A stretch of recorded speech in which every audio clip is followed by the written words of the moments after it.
चाहिँ यही सोफा चाहिँ वेडिङ चेयर चाहिँ यहाँनिर आउँछ एक्ज्याक्टली यो देखो यो एरिया आउँछ यो दुईटामा चाहिँ दुईटा वेडिङ चेयर आउँछ यसरी बुझिरह्यो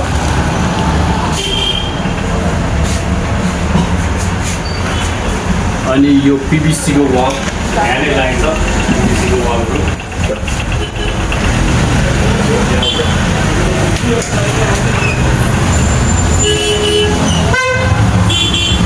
अनि यो देख्यो एक्ज्याक्टली यो स्याम्पुइङ चेयर चाहिँ यो एरियामा हाम्रो विचार गरेको यो एरियामा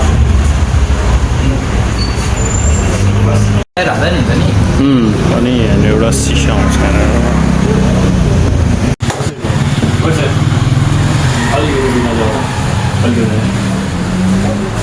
यो भित्रको प्लान चाहिँ के हो भने जति पनि कस्टमरहरू छन् स्पेसली फर्स्ट टाइम कस्टमरहरूको तिनीहरूको चाहिँ फ्रेम बनाएर चाहिँ यहाँनिर राख्ने प्लान हो यो भित्र वाल अफ लेजेन्ड भन्छु म यसलाई